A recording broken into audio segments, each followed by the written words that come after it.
afternoon, good evening, good morning. Welcome back to the Army. Welcome back to Full Time Sports Network. Welcome back to everyone on X as well. Big up to the 160 people already watching.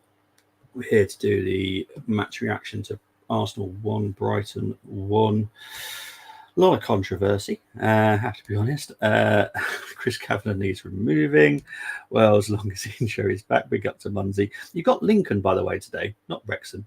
Someone mentioned Wrexham earlier in the stream, and I had to look it up. You've got Lincoln today, just to let you know. Chris Kavanagh needs knighting. I am in a fish tank. I feel that the fish tank is necessary for the therapy session that we are going to need. So yes, I'm currently in a fish tank. But big up to you, Buns. Big up to the Silver. Big up to everyone that's watching. There are currently 190 people watching at the moment. Right. People are not going to like me because I'll be honest. Yes, they were soft. The only dubious ones that I have for the yellow cards that were given today is Thomas Partey one. I felt that was a little bit soft, and the first yellow card for Declan Rice was soft. I know what people are going to say. João Pedro then kicked the ball later in the game and get a yellow card. Yes, I agree. But that is what is annoying about the refs. But the second yellow card for Declan that led to the red card was followed by the letter of the law, which meant he gets a red card because he was already on a yellow card. So Declan Rice should have done better there. He was played by Veltman. Veltman used the dark arts of football. We use them. But yeah. Well, I agree. João Pedro should have definitely got a yellow card. That is annoying. That is where we were talking about on the stream for the watch along, is consistency isn't there. And that is the annoying part. I find it very frustrating. But the second yellow card, I lose my head when it comes to this, because if consistency happened, then we wouldn't be in this problem, would we? But it is what it is. Right, let's try and work out where we've lost to. Big up to Tabs. Hey, Bobby, hope all is well. Brent is not a happy bunny. Any ideas why? I'm pretty sure you know why, Tabs. But give my pod brother a good joke to make him smile, because he deserves to smile, because he's a very, very good human being. Sorry, but yeah, it's the clash of the posh versus the Hollywood, isn't it, today? Bazza, big up to you, Muns. Won't define your season, but understand frustrations with you at home. If this was away, then it wouldn't be too bad a result. Yeah, totally agree. He took him out. Come on, I'm glad Rice got sent off. He deserves it for being a tit. Oh, and for scoring against us last season. Typical Man United fan says this, but look, I don't like it. It's annoyed me. Big up to Dylan that's also coming in. Let's Brighton Arsenal fans day up, people. Yeah. So pissed off. I hope this ref never refs one of our games, and Declan Red is the hardest decision I've ever seen. I just think the first yellow card wasn't a yellow card, in my opinion. But yeah, it's just so annoying. It changed the whole game. You know, I'm not saying that we would have definitely won, because you don't know football, but yeah, we obviously it was a lot harder once we went down to 10 men, and the way that we set up, it's very difficult to defend with 10. So yeah, it's one of those. It definitely changed. Big up to you there, Dylan. Hope you're doing well. I never rated Rice and don't like the bloke. Fair enough. At least you're honest, Munsey. At least you're honest. No little bits of parsley on it. You just go, I don't like him, don't rate him. Job done. Fair enough. Right, let's get to the actual skulls. Right, so the first. Sorry, that's really tickled me. Oh dear me. Anyway, the first goal for Arsenal, Havertz. Bad defending, if I'm honest. Lewis Dunk. Don't know how he loses the ball to Saka, of all people. But then a fantastic ball by Saka and a fantastic finish by Havertz puts us 1-0 up. Brighton did come into the game as well. Not Brighton because they did come into the game themselves before the red card happened. But then João Pedro, obviously, the first shot, I can't remember who that was by. It possibly could have Welbeck. But yeah, Reyes parried it, then falls back to João Pedro. Great finish. Did say that that is one person to watch out for this morning. To be fair, all the players, apart from the goalkeeper who didn't actually play, I thought they all played a really big part. Milner obviously got injured very early on and came off. Feltman, who I thought was a good right back, had one of his dark arts days today. And yeah, just enough said about that situation. João Pedro, I rate very highly, and Welbeck did very well as well. I thought Welbeck gave us a problem today. Hey, at least we can forget about it over the break that no one cares about. Yes, indeed, we've got 2 weeks off now, and we come back with a North London derby. Yeah. God. And to be fair, I think even if you're just comparing transfer windows, I think we've beaten Tottenham transfer window-wise. Tottenham have had a bad transfer window. They did not get anywhere near what they wanted to see. But yeah, let's have a look. Kai and Saka, beautiful, wasn't it? Looks sharp. Well, could have won us the game. Yes, we definitely had 2 opportunities in the second half when we were down to 10 men as well. That Kai should have put away. Saka should have put away as well. So we could have won the game still, but then so good at Brighton. I'm quite happy with the draw now. But Bren, I said this in the first game. I said it to Chris in the watch long just that for me, we should never ever drop any points at home. But at least we've got a point. I'd rather a point than no points, and it could have gone that way today. But yeah, I didn't see Rice sending off. Got to win your home games, not a good result in my opinion. No, I get it. I don't want to drop any points, mate, especially at home. That's definitely why I don't want to drop them. But I think looking at it and the way that the game was going at the end of that, a point I'm taking. I'm taking it. I'm running down the M25 and I'm hiding in the nearest bush I can find, and I'm keeping it. I'm annoyed. I ain't accepting it as a 1 point gain given our next 2 games away. Totally get it. Need to figure out a way to stop these good dribbling runners. Rogers last week and now Matoma. Yep. We can't handle flair players. We just can't handle it, and that is a slight concern. This is why, and I know people don't like me when I say it, this is why we need to lose Thomas Partey. We need to get his replacement in now.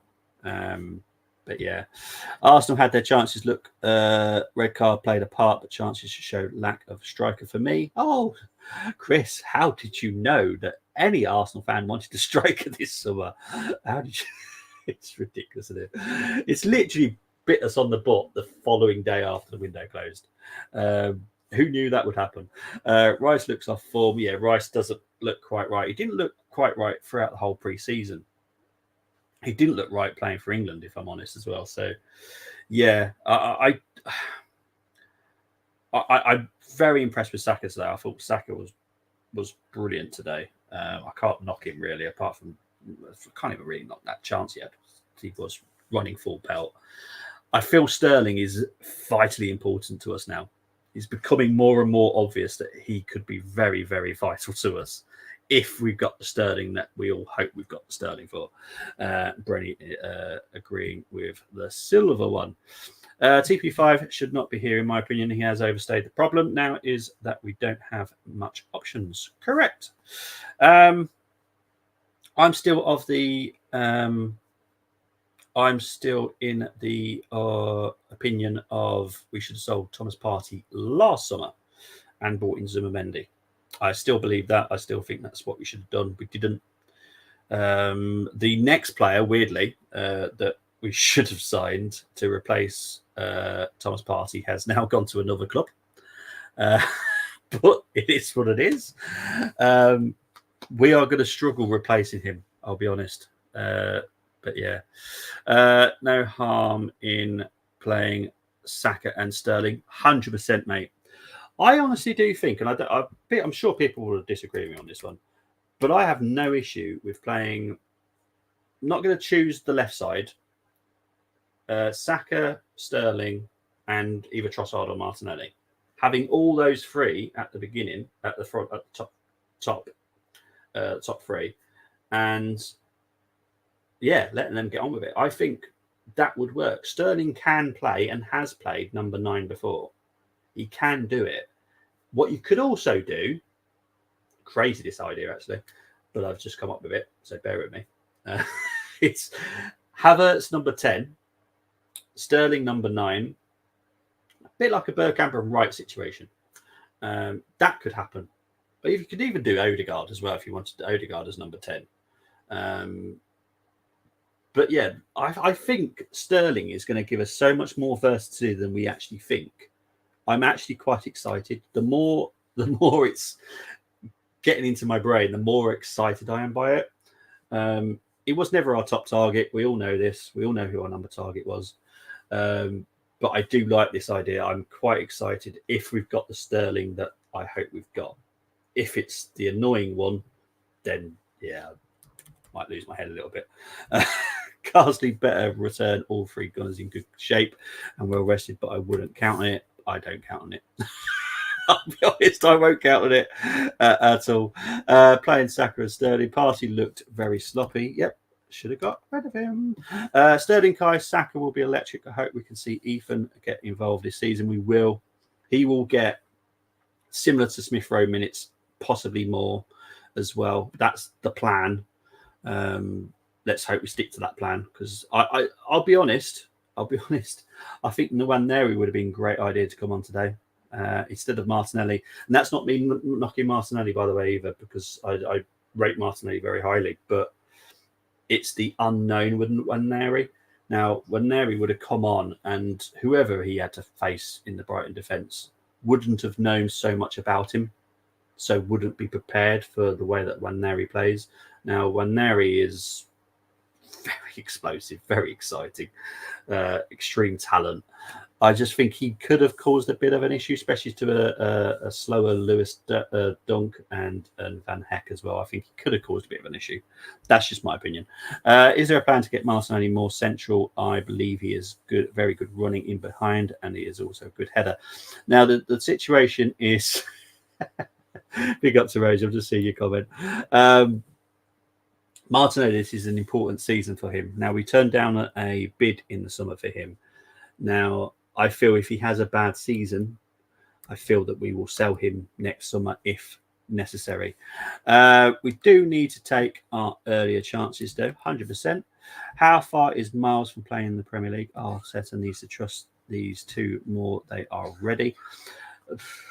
I can literally do a bit of deja vu, which is what I said last season with Koji Dewberry.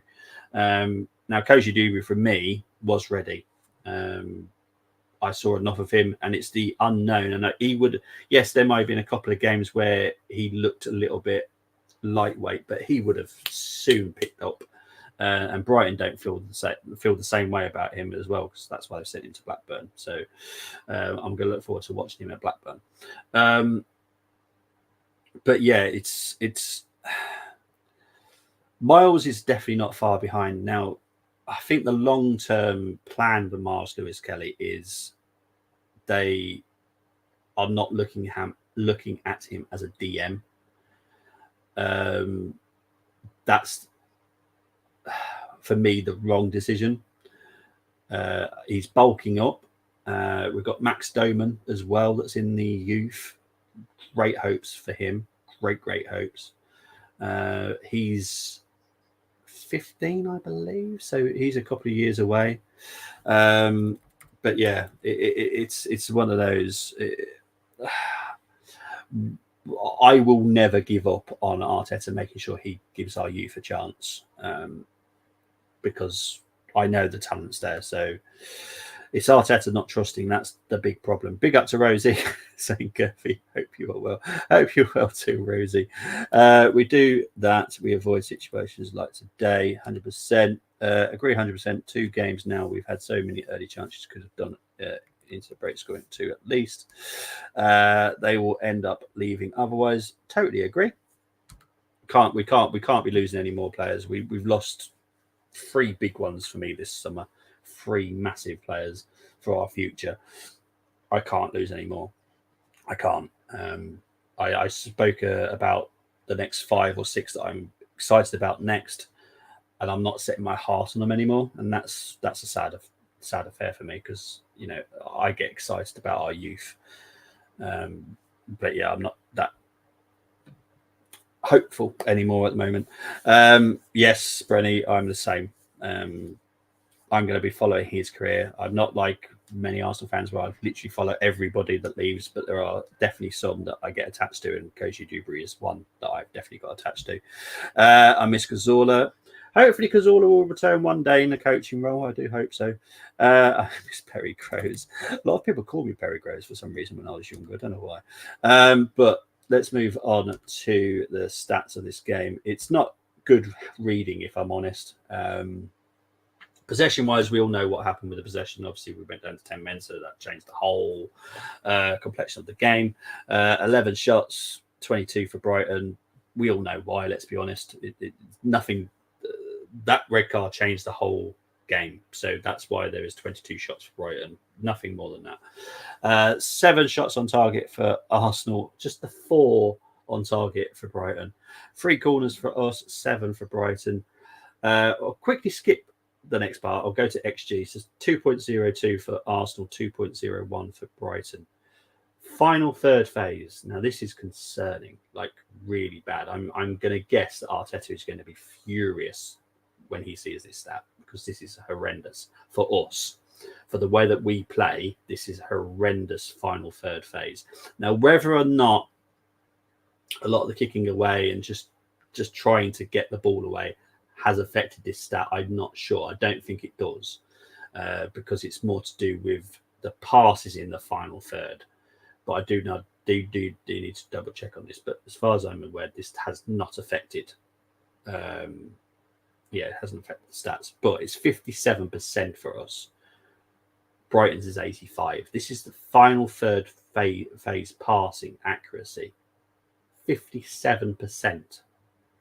It's horrendous. Horrendous. It's not even like 70. 70 I'm not even happy about. This is 57. Brighton at 85. Fantastic. Well done, Brighton. But yeah, it makes for horrible reading. Another win in the XG column. These stats, my God, they're horrendous. They're horrendous. But obviously, a lot of the stats is mainly to do with what happened with the red card, obviously.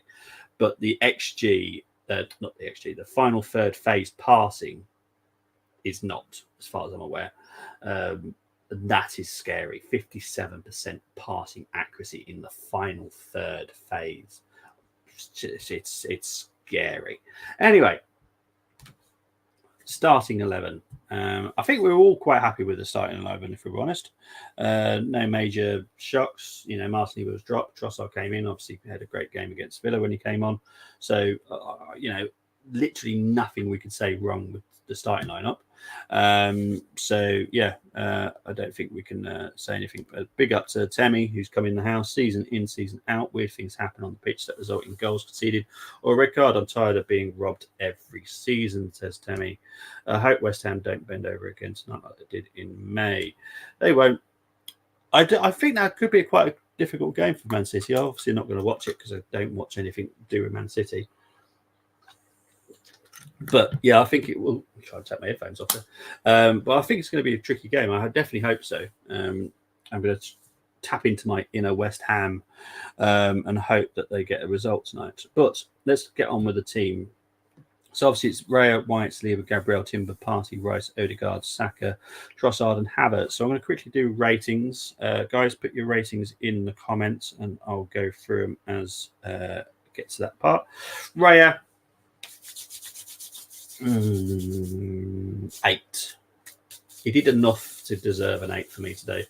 I'm not putting any blame on him for the Brighton goal. It's the way that Raya is a goalkeeper. It's the way he, stops the shot. I'm not gonna mark him down for that. That's just the way he is.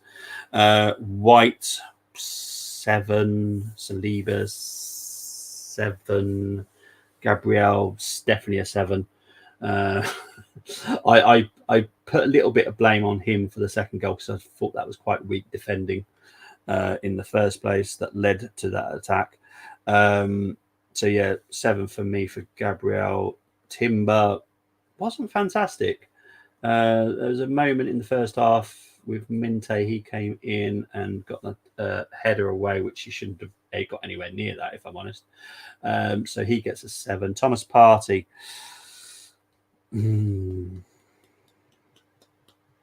Right, Thomas Partey. Trying to think of anything that marks him up in my head. So no, 6 for me. Odegaard's going to get a weird score. So Odegaard for the first 15 to 20 minutes gets an 8. For the rest of the game gets a 6. So he gets an average of a 7. I think that's the best way of doing it. Odegaard was great in the first. Honestly, the first 15 to 20 minutes, I thought, yes, here we go. But just no. The rest of the game annoyed me. Declan Rice, for being stupid, because he was stupid, he just walked away. Just walked away. Yes, he was on a stupid yellow card in the first place, but he should have just walked away. So he's going to have to get marked down as a 5 because he was just stupid. He knows the rules. He knows that Arsenal are mainly picked on. So you've got to play the system. So don't give them a reason to red card you. We've known this for years. This is not a recent thing. This has happened since I was a kid as an Arsenal fan. So Saka. He did nothing wrong, and he was really good today, I thought. Yeah, if Odegaard gets a 7, Saka's got to get an 8 for me. Trossard 7, and should feel himself lucky for that, to be fair. Havertz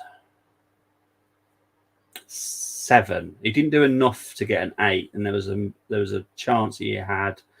It wasn't really his fault, and I think it obviously going down to 10 men obviously changed the way that he had to play as well, which wouldn't have helped him. But yeah, 7 for me. Anyway.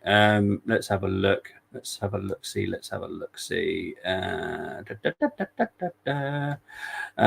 King saying you can see City scoring 4 goals. Well, let's hope West Ham get 5 then. Ray gets an 8 for the silver one. We're not winning any league unless City get a huge points deduction or relegation. And even at that, we look worse than Liverpool. Oh, dear. Raya 7 for King. That midfield will be so light at Tottenham. Yeah. That is a quite a big concern, isn't it? I can see that...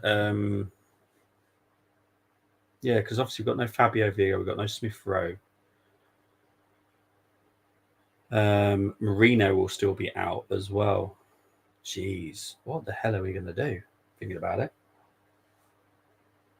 That is quite alarming. I can see. Oh, I don't want to say it, but I can see it. And I think we can all see it. If Jesus is fit, you know what I'm going to say, don't you? Jeez, bloody hope not. Oh God. Big up to Silver One saying his Raya 8, White 7, Sleever 7, Gabriel gets a 6, Timber gets a 7. Sorry, something's gone down. Thomas Caffrey 4, Rice 4, Odegaard gets a 6, Saka gets a 7, Trossard gets a 6, Havertz gets a 7.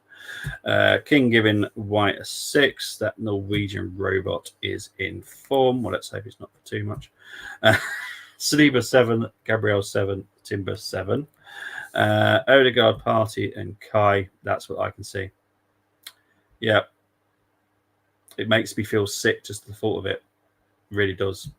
I'll be honest. That I'm all for.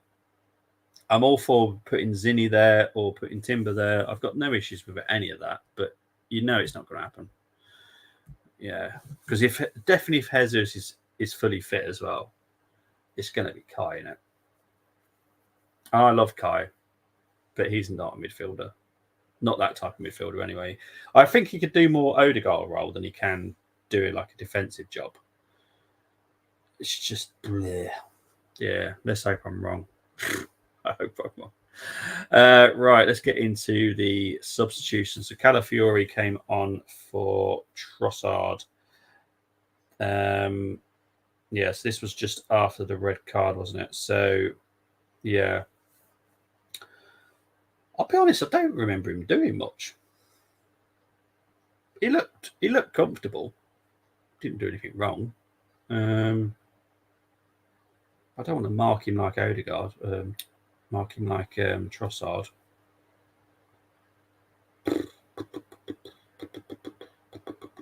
Yeah, it's got to be a 7. Yeah, I'm with you, Silver One. 7 for me. If Arteta's missus said put Zinni in the number 8 role in 2 weeks, he would divorce her. Yeah, he would. Arteta is just unfortunately very stubborn, and we'll get onto that on Monday of how stubborn he can be, which I think, unfortunately, I can't believe how quick it's affected us already. Like literally the game after transfer day deadline ends, it's literally affected us. But he is a very stubborn man, and I wish he wasn't. But yeah, totally agree. 354 people watching. Thank you very much. Appreciate it. Whilst I'm in my fish tank, as everyone calls it. Is Timber injured? He did go off injured. I don't think it's anything too concerning, I'm hoping, Temi. But yeah, he did go off injured today. Let's hope it's nothing. Right. Martinelli came on for Trossard. Didn't really do much as well, so he's going to get the same score as Calla, to be honest, because he looked all right. Nothing awful. So he's going to get a 7. And finally, Zinni came on for Timber. I'll be honest. He came on.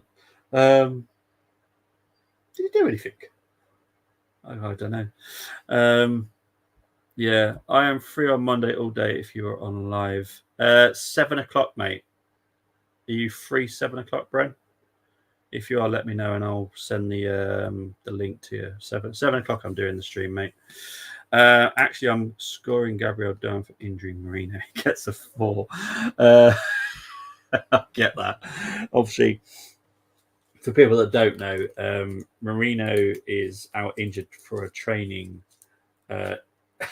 injury because he clashed with Gabriel. So, yeah, excellent stuff. So, my pod brother will be joining me on Monday night for the transfer breakdown. So, that was going to be an interesting show. Yeah, Zinni got lucky. Brighton had a chance. So 4. Oh, okay. I'll be honest. I can't. I think I literally blank him out once he comes onto the pitch. I just go, no, he's not on the pitch. I can't see him on there. If he was in midfield, I have no issues. But as soon as he goes fullback, I just try and blank it out. It gives me nightmares. Right, the final one is Mikel Arteta. Okay, can't mark him down for the picking the lineup. Can't mark him down for the Declan Rice situation. Can't mark him down for the substitutions. I'm gonna give him a 7 now. I would have given him an 8 if he was more flexible with the way that we are set up, because I feel that we didn't shut up shop well enough because of the way that we are. So he's going to get marked down to 7 just for that. I feel he needs to be more flexible in his tactics still. I do feel that we could have shut up shop today and still managed to get away with a win, but we didn't. So yeah, why are our players hurting themselves in training anyway? Yeah, well there you go. It's mad, isn't it? I think it was just an accidental clash and it just happened. Zinni should be a midfield option only. Arteta 9 if he had signed a striker. This game is not on Arteta. He gets an 8. I felt we had a weak bench given the situation. Okay. So the weak bench is on Arteta, not Edu. I know a lot of people like to blame Edu, and people love to blame the owners as well. Absolutely nothing to do with them. I will discuss this more on Monday. But yeah, nothing to do with Edu. this was Arteta. Arteta wants this type of squad. He could have had some options. He could have gave the nod to players that we'd actually agreed terms with, but he chose not to, and that's his choice, you know. But yeah, we could have had a stronger squad. We are too short, and we are now technically 3 short due to the fact we've lost Declan Rice. Technically 4 short because Marino's out injured. So yeah, not great, if I'm honest. Not great. But guys, really appreciate it. Like I said, this is a quick stream because obviously I've done the watch long, did the preview this morning, and I want to go and watch the qualifying. I'll be honest. But guys, really appreciate it. I will be back tomorrow, hopefully, with the Liverpool Man United game. I need to see what Calm's doing. I don't know if he's doing it or not.